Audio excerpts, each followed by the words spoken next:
जय श्री राम। ध्यान के अभ्यास के लिए आप क्या खाते हो, क्या पीते हो, कौन सा व्यवसाय करते हो, इन सब बातों से कोई लेना देना नहीं होता।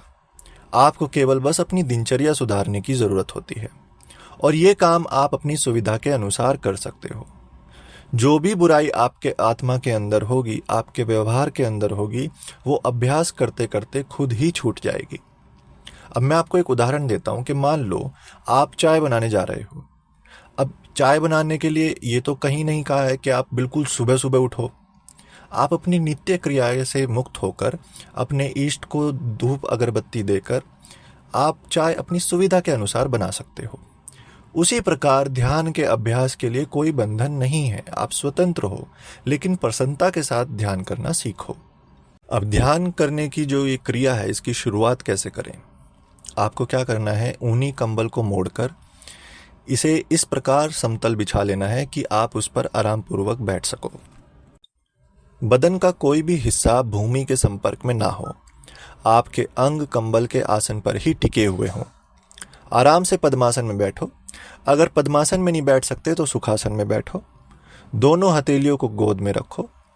बाएं हथेली के ऊपर दाईं हथेली रखनी है। एकदम सीधा बैठना है। मेरुदंड सीधा रहे, गर्दन सीधी रहे। आंख बंद कर लो और इसी स्थिति में आपको बने रहना है। एक बार चेक कर लो कि इस तरह बैठे हुए कहीं मांसपेशियों में तनाव तो नहीं है, कहीं खिंचाव तो नहीं है, क्योंकि आपको तनाव रहित बैठना है। बदन सीधा रखते हुए ही बैठना है और तनाव मुक्त भी रहना है, इस बात का ध्यान रखें। जब आप इस स्थिति में बैठ लें तो इस स्थिति को बनाए रखें। एकदम मूर्ति की तरह स्थिर बैठे रहें, जरा भी नहीं हिलना है। 15 दिनों तक 3 मिनट तक इस स्थिति का अभ्यास करें।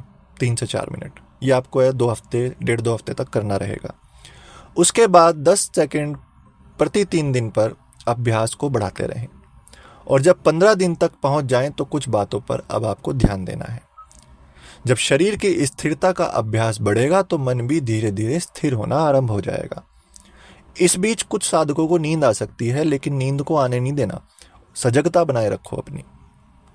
मन स्थिर होने के बाद बीच बीच में इधर उधर जाएगा तो आपको क्या करना है, 4-5 बार नाड़ी शोधन प्राणायाम करना है।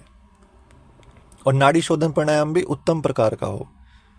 जब इसे उत्तम रूपों में किया जाता है ना, तो इसे उत्तम प्राणायाम भी कहते हैं।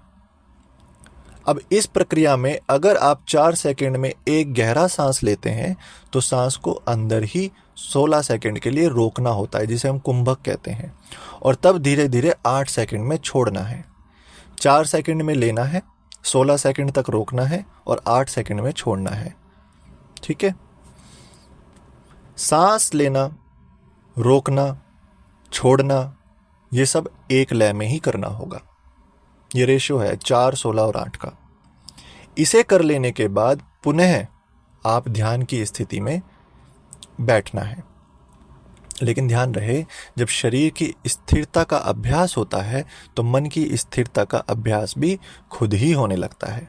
मन को स्थिर रखने का अभ्यास अलग से नहीं किया जाता। मन की स्थिरता के कारण जो देवी देवताओं के दर्शन हो सकते हैं, जिनके बारे में आपने सुना होगा, पढ़ा होगा, या जिस स्वरूप को आप पसंद करते होंगे, वो होने लगेगा। आपको दर्शन उनके होने लगेंगे। और इस प्रकार के दर्शन से आप प्रभावित ना हो, क्योंकि बहुत सी चीज़ें कई बार छल भी होती हैं। अलग अलग शक्तियाँ आपके उन इष्ट का रूप लेके आ जाती हैं। अब ये जो होती है ना चीज़ें, ये इस बात का सूचक है कि आपकी प्रगति हो रही है। अगर आप इन्हीं दर्शनों में फंस जाएंगे कि मुझे तो भगवान के दर्शन हो गए जी, मुझे तो आज माता दिखी, मुझे तो आज शेरा वाली माता दिखी, तो आपकी प्रगति वहीं रुक जाएगी। धीरे धीरे ध्यान का जो है अवधिकाल आपको बढ़ाना है। 1 घंटे तक आपको कम से कम ये लेके जाना है। अब ये जो आप अभ्यास करते हो ना, इस अभ्यास से आपके मन पर काबू हो जाएगा। जो सिद्धि आपको मिल रही है वो जरूर मिलेगी, लेकिन अगर आप दर्शनों में ही फंस जाओगे तो आप सिद्धि तक नहीं पहुंच पाओगे। आप सिद्ध अवस्था तक, सिद्ध योगी के रूप में नहीं आप मतलब वहां तक नहीं पहुंचोगे। तो आपको फंसना नहीं है, किसी भी मायाजाल में नहीं फंसना। ठीक है? देवी देवता जो विभिन्न प्रकार के हैं, वो नहीं चाहते कि साधक जो है उच्च अवस्था को प्राप्त करे, तो वो प्रलोभन देते हैं। वो माया से आपको चौंका देंगे, चकित कर देंगे, आपको फंसाएंगे, तो आपको नहीं फंसना। तो ये ध्यान का बहुत सरल स्वरूप है, प्रथम चरण कह सकते हो आप। इसके बाद व्यक्ति का प्रवेश होता है धीरे धीरे शून्य की अवस्था में, जो कि अगला चरण है। तो किसी भी शक्ति का जब दर्शन हो तो आपको केवल उसको हाथ जोड़ के अपनी क्रिया को जारी रखना है, बस। इतनी सी बात का मेरा जो है, मैं ध्यान देने की कोशिश कर रहा हूं कि आपको समझ में आए। अब इससे जुड़े हुए आपको कोई सवाल है? मैंने आपको दिनचर्या बता दी, खाना पीना इसमें कोई रिलेट नहीं करता। आप जब भी प्रसन्नता से ध्यान करना चाहें कर सकते हैं। आजकल की दौड़ भरी जिंदगी में समय नहीं मिल पाता है, तो जब भी आपको खुशी से आप समय निकाल पाओ तभी ध्यान कर लो। जय श्री राम।